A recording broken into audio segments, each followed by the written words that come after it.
Praise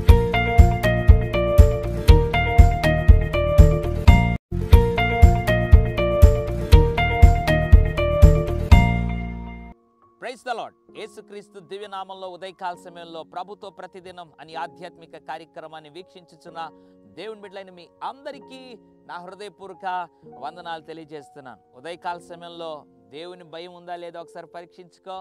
దేవుని భయం కలిగి జీవిస్తున్నావా, లేదా ఇంకా మారు మనసు పొందకుండా, రక్షణ పొందకుండా బాప్తిస్మాన్ని వాయిదా వేస్తూ, లేదా నీ జీవితంలో ఇంకా ఈ బ్రతుకే మంచిదిలే అని ఇంకా లోకంలో జీవిస్తూ హృదయం కఠినపరుచుకొని ఉన్నావా? అలా కఠినపరుచుకొని ఉండడానికి వీల్లేదు.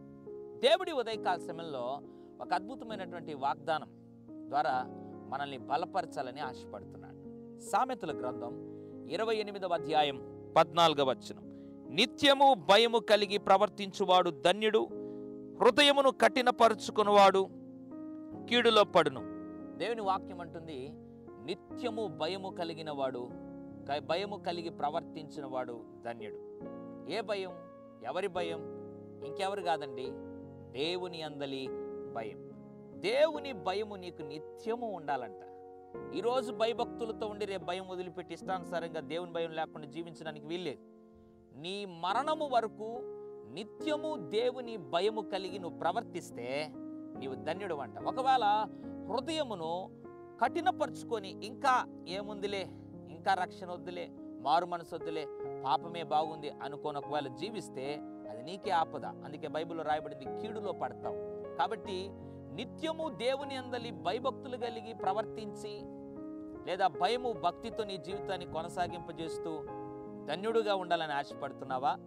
లేదా హృదయాన్ని ఎంత వాక్యం విన్నా కఠినపరుచుకుంటూ దేవునికి లోబడక నీ జీవితం కీడులో పడాలని ఆశపడుతున్నావు? రెండు నీ నిర్ణయాలే. నువ్వేది నిర్ణయించుకుంటావో దాని మీద నీ జీవితం ఆ యొక్క కట్టబడి ఉంటుంది, లేదా దాని మీద నీ జీవితం ముందుకు నడిపించబడతా ఉంటుంది. ఉదయకాల సమయంలో దేవుని సేవకుడిగా కోరుతున్నాను, నీ హృదయంలో కఠినత్వం ఉన్నట్లయితే విడిచిపెట్టి ఇది మొదలుకుని ఒక తీర్మానం చేసుకో. నిత్యము నీ అందలి భయము కలిగి ప్రవర్తిస్తాను ప్రభువా అని ఒక తీర్మానం తీసుకోగలిగితే ఏ స్థలములను ఉన్నా ఒక ధన్యకరమైన జీవితాన్ని అనుభవిస్తావు. నీ పరిచర్యలు కావచ్చు, లేదా నీ కుటుంబంలో, లేదా నీ వ్యక్తిగత జీవితంలో, నీ వ్యాపారంలో, నువ్వు చదువుతున్నటువంటి కళాశాలలో, ఎక్కడ నువ్వు అడుగు పెట్టినా ఒక ధన్యుడుగా, ధన్యురాలుగా నువ్వు పిలువబడాలి అనంటే దేవుని అందలి నిత్యము భయం. ఒకరోజు భయం, లేదా ఆదివారం మందిరానికి వెళ్తే మాత్రం భయం కాదు, నిత్యము భయం. ఏ స్థలములో ఉన్నా, ఎవరు చూచినా ఎవరు చూడకపోయినా నిత్యము భయము కలిగి జీవిస్తే, లేదా భయము కలిగి ప్రభునందు నువ్వు జీవిస్తూ చక్కగా ప్రవర్తించగలిగితే గొప్ప ధన్యకరమైన జీవితాన్ని దేవుడు నీకు, నీ కుటుంబానికి అనుగ్రహిస్తాడు. పరిశుద్ధుడా, ప్రేమగల తండ్రి, నీకు వందనాలు.